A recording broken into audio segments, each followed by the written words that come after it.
Historia del Derecho Civil, presentado por Natalia Vélez Arango, Santiago Cordero García, María José Giraldo Solano, Diego Fernando Ramírez y Silvana Lucas Gutiérrez.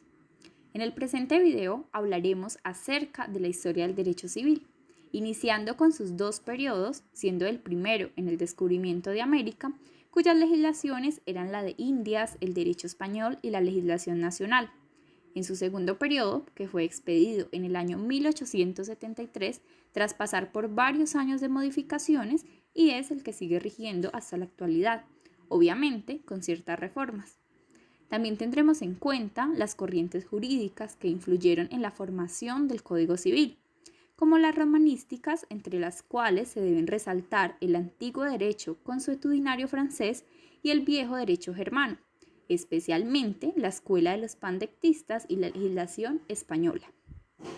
A su vez, se encontraron otras tendencias que fueron factores esenciales de su creación. También pasaremos a hablar sobre la estructura del Código Civil, comprendiendo la clasificación de sus 2.684 artículos, que va desde un título preliminar y 4 libros siguientes. Posteriormente, se resalta la claridad que se encuentra en este código, sabiendo la fecha de su expedición, aunque también esto genera unas contradicciones en algunos términos jurídicos, que señalan una situación contraria a la que se pretende.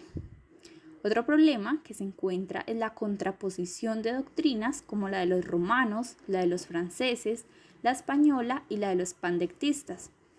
Por último, se explicarán principios esenciales del Código Civil, tales como el de la igualdad de las personas, la monogamia y libertad nupcial, la propiedad privada individual, libertad contractual o negocial, la libertad testamentaria y la reparación de los daños. Antes de hablar sobre la historia del derecho civil, debemos hacer énfasis en la legislación civil anterior al Código Civil de 1873, el cual se dividió en dos periodos muy importantes. El primero de estos empezó desde el descubrimiento de América hasta el que conocemos hoy en día como el Código Civil de 1873, el cual se conoce como el segundo periodo importante de esta fase. De ese hablaremos más adelante.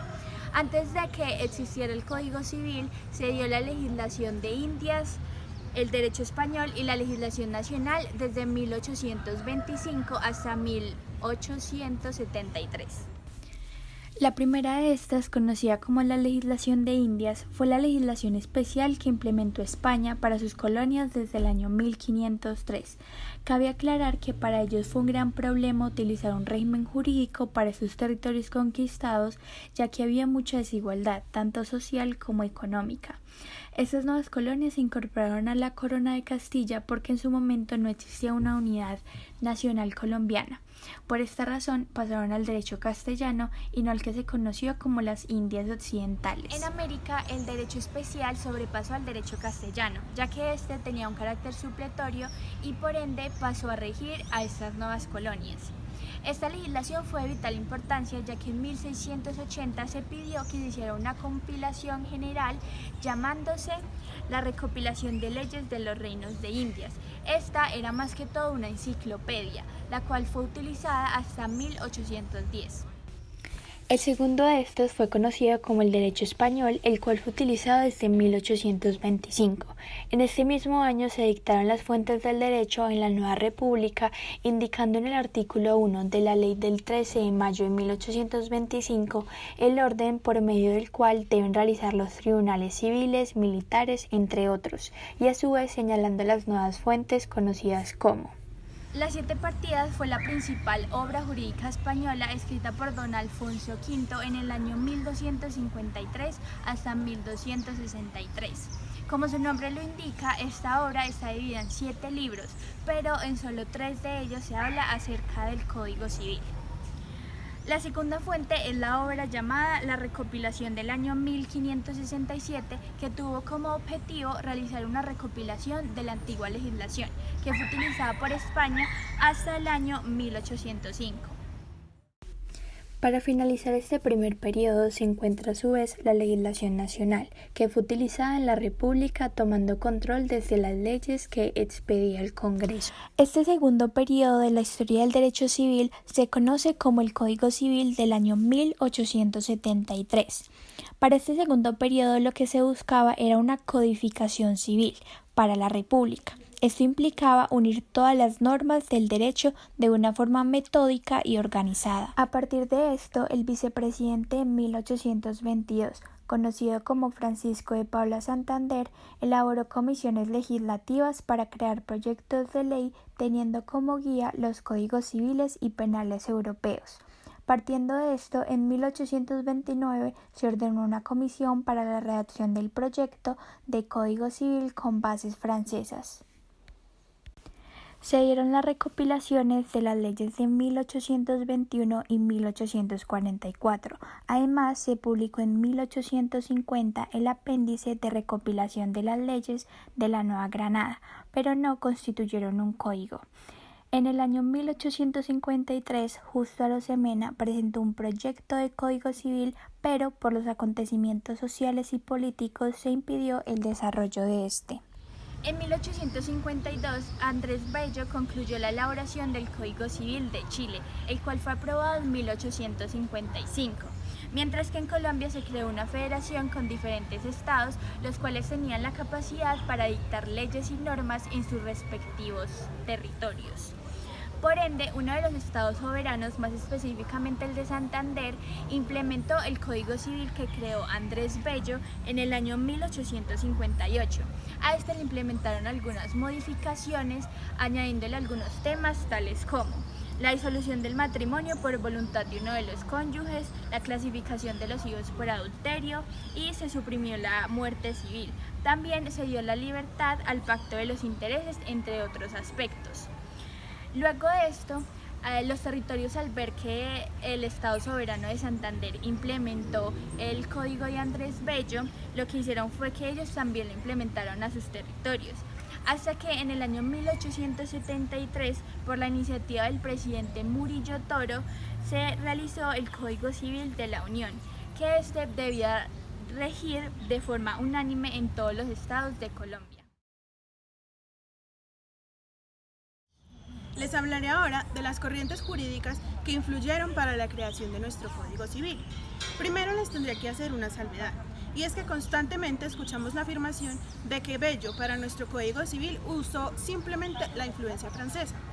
Esto es una afirmación bastante inexacta, incluso caería en el error, pues para la creación de nuestro bello código, Bello tomó la influencia de varias corrientes.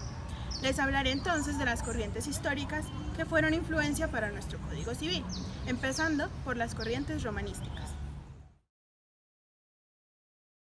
El derecho romano es el derecho civil que rige la vida de los pueblos occidentales.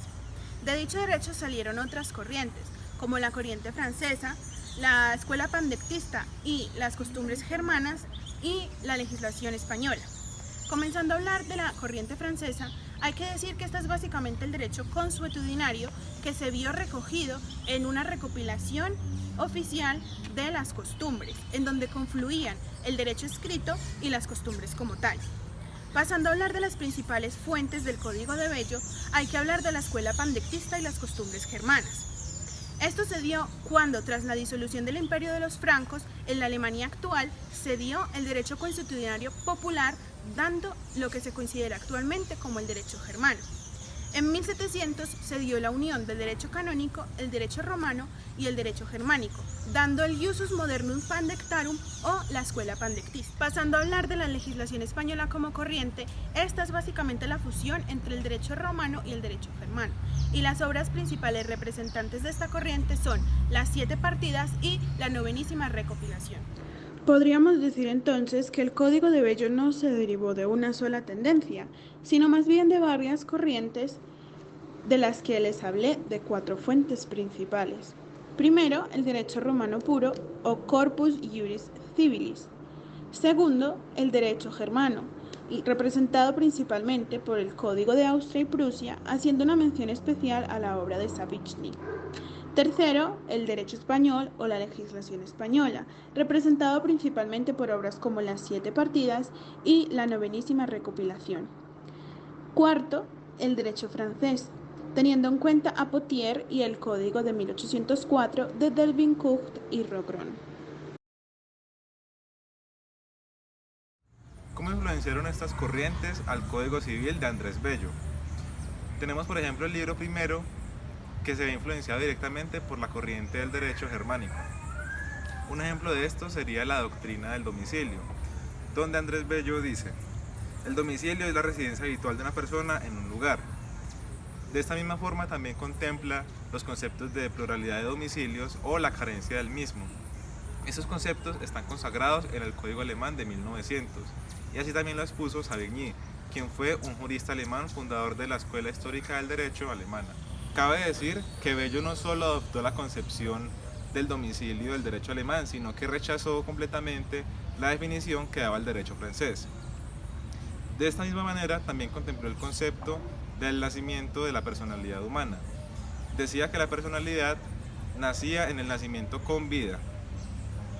De esta forma lo expuso Savigny y también está consagrado así en el artículo primero del Código Alemán. Lo mismo sucede con los conceptos de la conmoriencia y la muerte presunta. Por último, la institución del matrimonio, las tutelas y las curadurías las extrajo Andrés Bello de la antigua legislación española y a su vez las extrajo del derecho romano. Ahora sobre el segundo libro del Código Civil de Bello, que habla sobre los bienes. Esta sección fue extraída principalmente del derecho romano, el derecho germánico y el derecho español principalmente. Puntualmente también utiliza la legislación de algunos estados italianos. En cuanto a los modos de adquirir la propiedad, como la tradición y demás, armoniza perfectamente con el derecho romano y el derecho germánico. Hablemos ahora sobre el libro tercero, las sucesiones por causa de muerte. Este libro toma inspiración del Código de Prusia, el Código de Austria, las instituciones romanas y las antiguas leyes españolas. En este libro la influencia francesa se reduce únicamente a reglamentar las reglas del derecho hereditario. Por último, hablemos sobre el libro cuarto, aquel que habla sobre las obligaciones y los contratos. Realmente solo en este libro es donde se pronuncian las corrientes francesas. Sin embargo, existe una influencia germánica y del derecho romano, como por ejemplo en el concepto de la hipoteca, las capitulaciones matrimoniales y demás. En este orden de ideas, nos es posible desmentir que el Código de Napoleón influenció en todo el Código de Andrés Bello, pues son notorias sus otras influencias. Asimismo, sería incorrecto decir que lo que no coincide con el Código de Napoleón y el Código Civil es una invención de Andrés Bello. Realmente, con lo expuesto es posible entender que Andrés Bello tomó influencia de muchas otras corrientes jurídicas, no solamente la francesa. La labor de Bello realmente es loable en el sentido de que tomó elementos prestados de otras constituciones y otras legislaciones para adaptarlos y de forma que funcionaran a la realidad que se vivía en Latinoamérica. El Código Civil empieza en su artículo número primero y finaliza con el artículo número 2684. Los primeros 72 artículos del Código Civil se encuentra la parte preliminar, donde se establecen conceptos jurídicos o se dan algunas explicaciones de artículos, entre otros conceptos. El resto de los artículos está dividido por 4 libros, donde Gallo en su primer libro estableció los derechos de las personas. En su segundo libro, los derechos de los bienes y los derechos reales. Y un tercer libro donde se establecen las sucesiones por causa de muerte y las obligaciones. Después llegó Andrés Bello, quien modificó el tercer libro, creando en sí un cuarto, dejando el tercero solo por las sucesiones por causa de muerte y el cuarto por las obligaciones y los contratos. Algunas de las observaciones que encontramos en el Código Civil están en su libro número 1, que más allá de tratar las normas jurídicas aplicables a las personas, también lo hace a aquellas normas aplicables al derecho puro. Otra observación la tenemos en el libro número 2, que como sabemos trata los derechos de los bienes y los derechos reales que de este desprende. En el libro número 4 sabemos que trata las obligaciones. De esto sale la sociedad conyugal, donde establece como el derecho de familia una gran parte del derecho civil. También en esa están los contratos, que son una parte de los principios que, aunque no esté allí explícita, como sabemos, los principios se encuentran dispersos a través de todo el código, pero se consideran que están principalmente en el libro número 4 con los contratos. El Código Civil es considerado un sistema empírico. ¿Y por qué motivo? El código es casuístico. ¿Y a qué nos referimos con esto? De que solo estudia casos en específico o casos en concreto, sabiendo que el derecho civil debe dar soluciones a situaciones tan genéricas que se presentan día a día. Algo de resaltar del Código Civil es su claridad. Pese a la época en que este fue escrito, es bastante concreto a la hora de emitir sus soluciones. Aunque pues sí, puede ser de fácil entendimiento para la sociedad, también hay algunos conceptos jurídicos de que solo pues son de fácil comprendimiento para los juristas. Una de las contradicciones que encontramos en el Código Civil es que a la hora en que Andrés Bello redactó este código, el lenguaje jurídico se encontraba como en una etapa de formación. Y esto se puede ver porque cuando leemos algunos artículos hay conceptos que reflejan en específico una situación jurídica, pero en realidad refleja una completamente distinta, por lo que si vamos a solucionar algún problema genera una gran controversia. Otra contradicción que encontramos es que Andrés Bello, como sabemos, no fue un jurista, no fue un especialista del derecho. Entonces, cuando escribió este código, se basó en varias doctrinas, como la romana, la española, la francesa y la pandectista. Lo que cuando resolvemos un problema jurídico, en verdad está ocasionando una controversia al poner varias doctrinas enfrente. Después de haber mencionado las contradicciones que se encontraban en el Código Civil, tenemos un ejemplo que es el causalismo jurídico, que contrapone dos sistemas. El primero siendo el germánico, representado en las obras de los pandectistas y recogido en los artículos número 740, 745, 761 y 1959. También pues en otros textos legales. Como segundo sistema está el del Código francés, que fue consagrado ya en artículos como el 1502 y 1524. También en el código se encuentra una teoría general del titulus y el modus adquirendi de los derechos patrimoniales o sistema causalista germánico, y otra teoría de la causa que corresponde al viejo derecho consuetudinario francés. Del mismo modo, pues está una doctrina de la posesión material e inscrita en bienes inmuebles, a que se refieren en los artículos números 789, 790, 980 y 981. También pues en otros textos legales cuya forma es incomprensible. Son 6 principios los que principalmente rigen y dictan la doctrina que sigue el Código Civil. Empezamos por uno que es el igualdad entre las personas. Este principio se consagra principalmente en el artículo 74 del Código Civil, donde dice que todas las personas poseen igualdad, a pesar de su edad, de su sexo, de su religión, entre otras. Este es un principio fundamental que se ve en diferentes otros artículos que también contrae el Código, como por ejemplo al momento de las sucesiones, donde no hay distinción de género ni de sexo entre los posibles recipientes. Cabe aclarar que el código no es perfecto y en un principio no consagró la igualdad entre hombres y mujeres o entre personas de diferente orientación sexual. El segundo consiste en la monogamia y la libertad nupcial, a través del cual este código determinaba que la familia, la única familia válida, era la monógama y la heterosexual, así como también que cualquier persona era libre para contraer matrimonio y también para terminarlo. Cabe aclarar que este tipo de relaciones violentaban asimismo el mismo código, inicialmente en su principio de la libertad, ya que por ejemplo la mujer al tener matrimonio con el hombre perdía toda su capacidad, siendo el esposo no solamente el representante legal de los hijos, sino también de su mujer. Entonces, fuera de esto, pues también el código estableció que el contrato se podía discernir, se podía terminar pues por ambos, por mutuo acuerdo de las partes, o también por la muerte de alguno de El los tercer cónyuges. principio que rigió el Código Civil fue el de la propiedad privada individual, a través del cual el código le daba la facultad a cada persona para que pudiera obtener o producir bienes según le conveniese o según pudiese, según su facultad le diera.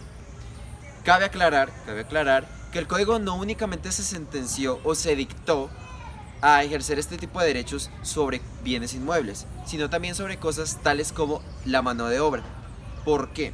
Ya que, por ejemplo, los dueños o propietarios de los bienes de producción no podían poner, a valga la redundancia, producir por ellos mismos, sino que también necesitaban mano de obra de otras personas para poder hacer sus negocios, para poder que la empresa creciera, produciera, mejor dicho, para que el capital creciera. Estos podían obtener ese tipo de propiedad, claro está, bajo unos principios, por ejemplo, como que se tenía que regir bajo el bien común. Si bien cada persona era libre de disponer sus bienes, también tenía que, al ser en este momento tratar de humanos, tenía que regirse bajo una buena fe, bajo un bien común, tratarles con dignidad. El otro principio bajo el cual se basa el Código Civil consiste en uno de sus pilares fundamentales, o también se puede tomar como una de sus piedras angulares. Básicamente es la libertad contractual o negocial, a través de la cual el Estado, manteniendo un orden jurídico individualista, le permite a cada persona que a través de su propia voluntad disponga o pueda hacer de actos o negocios jurídicos, tomando especial relevancia los contratos, ¿cierto? Entonces, para esto, el Estado toma como una figura, como un eslogan, algo así, que el progreso y la justicia se realizan o se logran a través de que cada persona pueda ejercer su voluntad personal de manera como quiera. Claro que esto tiene unas limitaciones que ya se las voy a mencionar adelante. Entonces, cada persona puede, mediante su voluntad, disponer de sus bienes, bien pueda venderlos, bien sea venderlos o bien sea adquiriéndolos, convirtiéndose en propietario. Entonces, la propia voluntad de la persona le permite enriquecerse o empobrecerse, según conforme quiera. Ahí es donde entra la libertad, porque cada persona tiene derecho a disponer de sus bienes o de lo que sea que se esté negociando en el negocio jurídico, valga la relevancia, a su voluntad. Evidentemente, pues como ya dije, eso tiene sus limitaciones y es básicamente el bien común, que es una de sus principales limitaciones. El quinto principio que rige el Código Civil es el de libertad testamentaria. Cabe resaltar que el contrato y el testamento son los principales negocios jurídicos a través de los cuales una persona puede disponer de sus bienes, con una diferencia, que el contrato es una disposición de bienes entre personas vivas y el testamento es una disposición de bienes ya después de que una persona fallece. ¿Me hago entender? Listo, entonces, cabe resaltar que el código da la prioridad para que una persona pueda disponer de sus bienes, bien sea en vida, bien sea después de fallecido. Entonces, el testamento es una disposición a través de la cual la persona, valga la redundancia, dispone de sus bienes, para que así pues, se puedan organizar después de que éste ya no esté. A pesar de que el código da esta libertad, es atenuada, ya que debe respetar la persona que hace el testamento diferentes leyes que están dentro del mismo código, tales como las asignaciones obligatorias. Pero bueno, todos estos principios que ya nombré anteriormente no tendrían sentido o simplemente no se cumplirían de no ser porque el mismo código, el Código Civil, obliga a las personas a que las cumplan, a que deben respetarlas y que efectivamente, en dado caso de no hacerlo, deben tener una sanción. Es aquí en donde entramos a la parte coercitiva del código. En diferentes artículos, evidentemente, están puestas las sanciones para el dado caso en que simplemente no se cumple.